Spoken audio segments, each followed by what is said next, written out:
L'Europe est un projet civilisationnel extraordinaire. Qu'on y pense, c'est la première fois qu'un ensemble géographique de la taille d'un empire se construit sur la base du volontariat et non par invasion. Car au-delà d'une culture commune, depuis l'Antiquité s'est établie au fil des siècles, malgré le cloisonnement politique, une convergence évidente de civilisation. Malgré la diversité et les richesses locales, le voyageur de tourisme ou d'affaires se sent chez lui aussi bien à Rome qu'à Dublin, à Copenhague qu'à Séville ou à Athènes. Les fondements artistiques et architecturaux, les valeurs culturelles, les droits de l'homme, les règles de l'amour, de la vie, de la mort sont partout les mêmes. C'est bien une civilisation commune qui nous unit. Et pourtant, après des débuts vraiment enthousiasmants, l'Europe politique patine.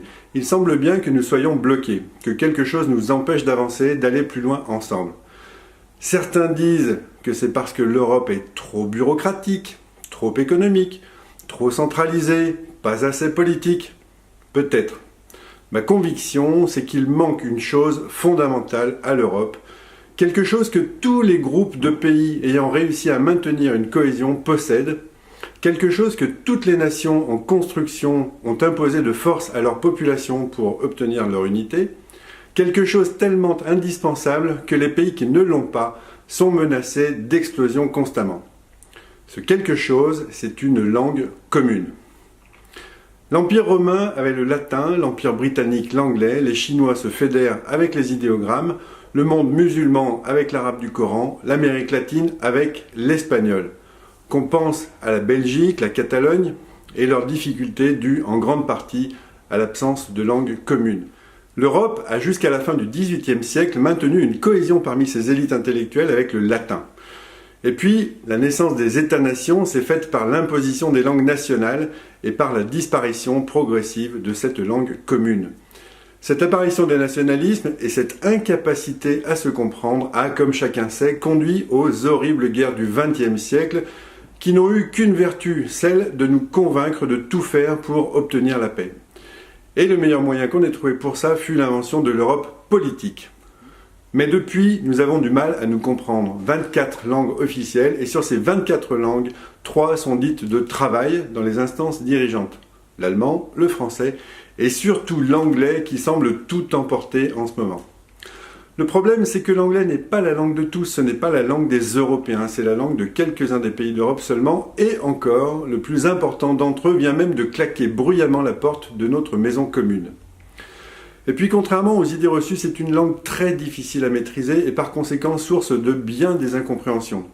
Ce qui conduit une bonne part des Européens, en particulier ceux qui n'appartiennent pas aux élites, à être finalement très réticents à son utilisation car ils la vivent comme un corps étranger qu'on leur impose et qui leur donne souvent un sentiment de soumission à une puissance extérieure. Donc si on veut retrouver l'unité de l'Europe, il nous faut une langue commune, mais qui ne soit pas l'anglais, qui ne soit aucune langue des États d'Europe non plus. Ce ne sera pas le latin non plus, il faut parfois savoir tourner des pages. L'espéranto pourrait être un candidat, mais il présente de nombreux défauts, notamment d'être trop théorique, pas assez naturel. C'est d'ailleurs en partie pour ça qu'il ne décolle pas. Et si on était ambitieux, construisons-la. C'est une idée ridicule, pensez-vous? C'est normal, car en réalité c'est une bonne idée, et comme toutes les bonnes idées, elle connaîtra les 3 phases des bonnes idées. Ridicule, dangereuse, évidente. Construire une langue, c'est possible, contrairement à ce que pensent certains. La preuve, ça s'est déjà fait dans l'histoire. L'arabe littéraire est une langue construite. L'hébreu est une langue construite, le swahili est une langue construite, et le moins qu'on puisse dire, c'est qu'elle marche. Alors pourquoi pas nous en Europe? Construisons-la à partir des langues européennes, mais sans en privilégier aucune. Une langue qui soit commune, mais pas unique, donc pour préserver nos langues maternelles. Si je suis français, je garde le français, mais je parle aussi cette langue commune. Construisons une langue qui soit égalitaire entre les hommes et les femmes. Ça évitera les débats auxquels on assiste aujourd'hui sur le français en version inclusive. Une langue facile, qu'on soit européen ou pas, facile à apprendre, à prononcer, rationnelle et d'une compréhension immédiate. Une langue représentative de notre histoire et de notre géographie, de notre civilisation européenne et occidentale. Alors comme j'avais un peu de temps à perdre, il faut toujours penser à perdre un peu de temps, c'est important. J'en ai créé une et je l'ai appelée européo. Elle dispose d'une grammaire extrêmement simple. Par exemple, sur les verbes, on a 3 catégories de verbes seulement, sans irrégularité et sans conjugaison. Avec le verbe navigar, ça donne par exemple yo naviga, tu naviga, hello ou ella naviga, nos naviga, vos naviga, los naviga. Au passé, on rajoute un T, yo navigat, tu navigat, etc. Au passé composé, on rajoute le verbe avoir et le participe passé avec un T. Yo a navigat, tu a navigat, etc. Au futur, on ajoute le mot vil à l'infinitif du verbe qui prend un R. Yo vil navigar, tu vil navigar. Les autres temps sont tout aussi simples et pour apprendre toutes les conjugaisons, ça prend moins de 20 minutes. Pour le vocabulaire, c'est un peu plus long à créer. Alors comme dans la vie, je travaille dans le monde d'Internet, je me suis aidé de l'informatique. J'ai donc codé un programme qui se trouve sur un site accessible à tous, sur lequel il suffit d'entrer un mot. Le logiciel charge alors toutes les traductions de ce mot dans les 24 langues officielles de l'Europe et calcule en quelque sorte le barycentre de ce mot, pondéré par la population parlant chacune de ces 24 langues. Quelques exemples. Bière se traduit par bière. Vouloir par voler. S'il vous plaît par plaser. D'où la phrase indispensable où qu'on soit en Europe, yo vole une bière plaser. Voilà ce que cette langue donnerait sur des mots de la vie courante, les boissons par exemple,